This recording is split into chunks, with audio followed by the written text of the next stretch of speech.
ஒரு பயம் தெரியுது மக்கள்கிட்ட.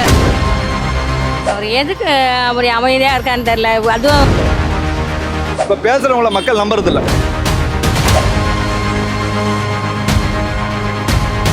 பேசவே மாட்டாரு அப்படின்னு சொல்லிட்டு எதிர்கட்சியிலேருந்து பயங்கரமாக அவரை வந்து பேசுங்க அப்படின்னு சொல்லிட்டு இது பண்ணுறாங்க. நீங்கள் என்ன நினைக்கிறீங்க? அவர் பேசுறது பெட்டரா பேசாமல் இருக்கிறது பெட்டர்? இல்லை, பேசுகிறாங்க பேசல அப்படிங்கிறதெல்லாம் தாண்டி சைலண்ட்டாக இருக்கிறதுன்றது ஒரு பவர் தான்.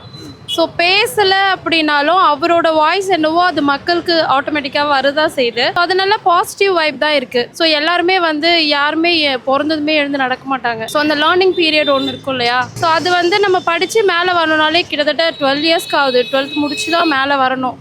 ஸோ அதுக்கெல்லாமே அப்படி இருக்கும்போது இது ஆட்சின்றது ரொம்ப பெரிய விஷயம். ஸோ அதுக்கு வந்து கொஞ்சம் டைம் தேவைப்படும். 40 days அப்படிங்கிறது நியூ பார்ன் பேபி மாதிரி தான். ஸோ அதுலேருந்து இன்னும் மேலே வரணும்னா கொஞ்சம் டைம் தேவைப்படும். 1 year அப்படிங்கிறதுலாம் கூட புதுசு தான். அது இன்னுமே கொஞ்சம் டைம் தேவைப்படும் தான். ஆனால் இந்த 40 daysக்கு அவங்க கொடுத்துருக்கிறது நிறைய சேஞ்சஸ் இருக்குது.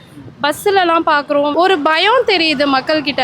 யாரையும் எதுவும் டிஸ்டர்ப் பண்ணக்கூடாது அப்படிங்கிற மாதிரி ஒன்று இருக்குது. இப்போ வந்து கொஞ்சம் அவங்களோட வே ஆஃப் டாக்லாம் வந்து கொஞ்சம் நல்லா இருக்குது. அதே மாதிரி ஃபர்ஸ்டெல்லாம் வந்து ஸ்டாப்பிங்லேயே பஸ்ஸு நிற்கிறது கொஞ்சம் கஷ்டமாக தான் இருக்கும். இப்போ வந்து நம்ம நினைக்கிற இடத்துல கை போட்டால் கூட நிப்பாட்டி லேடிஸ்ன்னும் போது ஏற்றிட்டு போகிறாங்க. ஸோ அதெல்லாம் கொஞ்சம் நல்லா இருக்கு. நான் அது ஃபீல் பண்ணியிருக்கேன். இப்போ ஒரு 2 weeksஸாக அது நான் பார்த்துருக்கேன். எங்கள் வீட்டுக்கிட்ட பஸ்ஸு நிற்காது. ஸ்டாப்பிங்க்கு நான் ஒரு 1/2 கிலோமீட்டர் நடந்து தான் போகணும். ஆனால் நான் கை போட்டேன்னா பஸ் நிப்பாட்டுறாங்க. இப்போ அது கொஞ்சம் வித்தியாசமாக இருக்குது. ஆனால் இதுக்கு முன்னாடி அந்த இடத்துல அதை பண்ண மாட்டாங்க. இன்னும் நிறைய ஊர்லலாம் வந்து எங்கள் ஊர்லாம் செஞ்சி சைட் நாங்கள். ஸோ அங்கெல்லாம் இருந்த நிறைய பேர் பசங்கள்லாம் பஸ்ஸெலாம் இல்லாமல் ஸ்கூலுக்கு நடந்து போகிறதெல்லாம் பார்த்துருக்கோம். ஸோ அந்த மாதிரி இடத்துலலாம் போயிட்டு அவரோட பர்த்டே அன்னைக்கு ஒரு ஃப்ரீ பஸ்ஸுன்றது விடலாம்.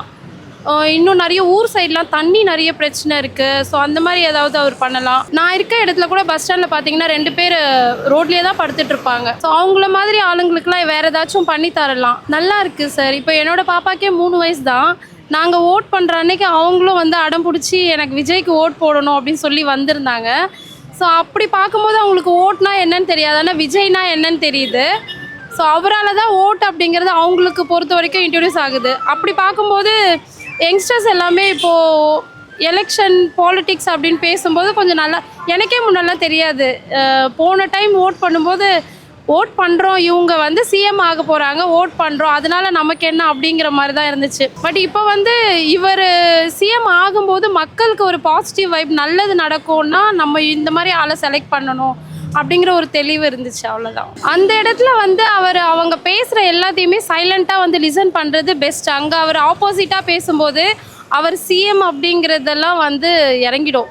ஸோ அடுத்தவங்க என்ன பேசுகிறாங்கங்கிறத அவர் கவனிக்காத மாதிரி இருந்தாலுமே பட் அதுக்கு ஆப்போசிட் ரியாக்ஷன் அப்படிங்கிறது அவரோட சைடில் தெரியுதில்ல. ட்ரிகர் ஆக வேண்டிய அவசியமே இல்லை. அவங்களோட ஒப்பீனியன் அப்படிங்கிறது அவரை வந்து டாமினேட் பண்ணணும், ஏதாவது ஒரு வகையில் அவரை வருத்தப்பட வச்சு ஒரு இடத்துல உட்கார வச்சிடணும், அவ்வளோதான். பட் அவர் வந்து அப்படி ஆகலையே. அவர் வந்து பிரச்சாரம் பண்ணும்போது கூட நிறைய ஃபேஸ் பண்ணாங்க. ஸோ ஆட்சிக்கு அவர் அழைக்கல அப்படிங்கிறது கூட நிறைய டைம் சொல்லி நியூஸில் போட்டிருந்தாங்க. ஸோ அதுக்கெலாம் அவர் எதுவுமே, இதை விட அது ரொம்ப கஷ்டமான விஷயம். ஸோ அதெல்லாம் அவர் வின் பண்ணியுமே வந்து பதவி ஏற்புக்கு கூப்பிடலை அப்படிங்கிறதுலாம் வந்து ரொம்ப டாமினேட் பண்ணுற ஒரு விஷயம். இதுக்கு முன்னாடி இது பார்க்கும்போது அவரோட சீட்டில் போய் உட்காந்துட்டாரு. இதுக்கப்புறம் முன்னாடி இருக்கவங்க என்ன பண்ணாலும் அதை பற்றி அவர் யோசிக்க வேண்டாம். பட் அவங்க பண்ணுறதுக்கான ரியாக்ஷன் அப்படிங்கிறது பாசிட்டிவாக அவங்களுக்கு பதில் கொடுக்குறாருல. அவர் ஆட்சி நல்லா தான் இருக்குது. அவர் எனக்கு ரொம்ப பிடிச்சிருக்கு. அவர் ஆட்சி செய்கிறது எல்லாருக்கும் நல்லதை தான் செஞ்சுட்டு வந்துருக்கிறாரு. ஆனால் வேறு கட்சி ஆளுங்க தான் அவர் மேலே குற்றங்க சொல்லிட்டு இருக்கிறாங்க. அவர் எதுக்கு அப்படி அமைதியாக இருக்கான்னு தெரில. அதுவும் கல்லால் ஒரு 10 நிமிஷம் கூட இல்லை, காலியாக வச்சுட்டு போயிட்டாங்க. அதுதான் அவருக்கு கொஞ்சம் இதுவாக கஷ்டமாக இருக்குது. வாயை திறந்து பேசினா தான் ஆட்சி நல்லா இதுவாக இருக்கும். கஷ்டமாக இருக்குது. அவங்க வந்து இதுவாக பேசுறதுல நம்மளுக்கு கஷ்டமாக இருக்குது. இவர் மேலே பழி சொல்லினே இருக்காங்களே அப்படின்னு சொல்லிட்டு கஷ்டமாக இருக்குது. நல்லதாக தான் நடந்துட்டு இருக்கு, நல்லதாக தான் போயிட்டு இருக்கு. செய்கிறதெல்லாம் செஞ்சுட்டு தான் இருக்காரு. அந்த 1000 ரூபாய் அது கொடுக்கறது கூட எல்லாம் செஞ்சுட்டு தான் இருக்காரு. எனக்கு கொஞ்சம் பொறுமையாக இருங்க, நான் செய்கிறேன்னு தான் சொல்கிறார். எல்லாமே செய்கிறேன், நீங்கள் கொஞ்சம் பொறுமையாக இருங்க, எனக்கு அவகாசம் கொடுங்க அப்படின்னு தான் கேட்குறேன். அவங்க மட்டும் வந்து 6 மாதத்தில் ஒன்றும் அவங்க கொடுக்கல. அவங்க 2-3 வருஷம் பொறுத்து தான் அவங்களும் செஞ்சாங்க.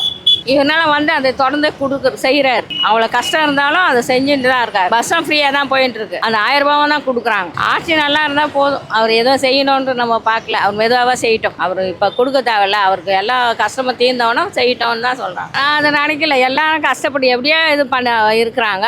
இது இலவசம் வந்து அவர் கஷ்டம் போட்டோம். அப்புறம் செய்யட்டும். அவர் ஆட்சி எனக்கு பிடிக்குது. இப்பதான் விஜய் வந்த பிறகு தான் ரோடு ஜில்லுன்னு இருக்குது, அமைதியா இருக்குது. அவர் வந்து கஞ்சா பாக்கெல்லாம் எடுத்துறாருங்கல்ல, அதுக்கு சொல்றாங்க இப்பதான் ரோடெல்லாம் ஜில்லுன்னு இருக்குது. அதுக்கு முன்ன அங்கங்கே குடிச்சிட்டு உயிர்ந்து கிடப்பாங்க. இப்போலாம் இல்லை, அமைதியாக இருக்குது. காலையில் வேலைக்கு ஓடணும், 7 மணிக்கெலாம் அங்கே இல்லைன்னா வாபீஸ் அனுப்பிடுறாங்க வீட்டுக்கு. அதுக்காக சாரை சொல்லுங்கள், தயவு செய்து பஸ்ஸு விட சொல்லுங்கள். அதான் செய்கிற நிற்கிறாரு. அவர் வந்து தான் 10 லட்சம் கடங்குதாமே, அதனால் 2500 போடுறனாரு. பொறுமையாக தான் போடுவேன். நாங்கள் விட 10 ஓட்டு போட்டோம். சட்டசபையில முதலமைச்சர்னு பேசும்போது அவர் பேசுறாரு. ஒண்ணு, உதயநிதி நல்லா பேசக்கூடிய ஆளா இல்ல இவர் வந்து தேவையான நேரத்துல பேசுறாரு. திருச்சியில ஒரு வாட்டி பேசினாரு அந்த மீட்டிங்ல. பேசுறதுக்கு அதுக்கு எவ்வளோ புலம்பல் அலறல் நிறைய வந்துருச்சு. ஒரு வாட்டி ஏன்னா அவர் வந்து ரொம்ப பாயிண்டா பேசுறாரு. பேசினா இல்ல முதலமைச்சர் யாரு கொடுப்பா, எம்ஜிஆர் முதலமைச்சரா இருக்கும் போது அவர் எப்பயுமே பேசுறது இல்லை அவ்வளவா. ஒருத்தரோட நடைமுறை வேற. சில பேர் பேசிக்கினே இருப்பாங்க, சில பேர் செயல்ல காமிச்சிருவாங்க. இவர் வந்து பேசுற மாதிரி எல்லாம் செஞ்சிடறாரு, பயங்கரமா செய்யறாரு. யாரும் எதிர்பார்க்க அதெல்லாம் செய்யறாரு. அதனால ஒருத்தருக்கு ஒரு சில பேர் பேசி தான் ஆட்சிக்கு வருவாங்க. ஆனா இப்ப பேசி முடியலையே. எவ்வளவு பேசுறாங்க, ஆனா வந்து ஆட்சிக்கு வர முடியல. டிஎம்கே எவ்வளவு பேசுறாங்க. இப்ப பேசுறவங்கள மக்கள் நம்புறது இல்ல. பேசுறது முக்கியம் இல்ல, எந்த மாதிரி திட்டங்கள் பண்றாங்க, எந்த மாதிரி அரசுல கண்ட்ரோல் பண்ணி வச்சிருக்காங்க, நடவடிக்கை எடுக்கிறாங்க, அதுதான் முக்கியம். எங்களுக்கு ஆட்சி வந்து எதிர்பார்த்ததும் நல்லா இருக்கு. அவர் வந்து ஆக்சுவலா வந்து பேசுறது வந்து எப்பயாவது ஒரு 3 மந்த்ஸ்க்கு ஒரு வாட்டி கூட பேசலாம். எல்லா அமைச்சரும் வந்து அந்த துறையை பத்திலாம் நல்லா தெரியும். அந்த மாதிரி வேலையில இருப்பாங்க. இப்ப ஒன்லி பேட்டியை கொடுக்குறது அவங்க டைம் இருக்காது. எல்லாம் தெரிஞ்சுக்கணும், எல்லா இடத்துக்கு போய் ஆய்வு பண்றாங்க. முதல்ல அமைச்சர்லாம் ஆய்வு பண்றதை நான் பார்த்தது இல்ல. வரது ஆய்வு பண்ணி இந்த மாதிரி ப்ராப்ளம்ன்றது காமிச்சது இல்ல. யாவது வாட்டி டிவியில காமிப்பாங்க ஆய்வுல வந்து ப்ராப்ளத்தை சொல்ல மாட்டாங்க. இப்போ இவங்க போய் ஏதாவது ப்ராப்ளம் இருந்தா கூட அது சொல்றாங்க, அது சரியாகுது.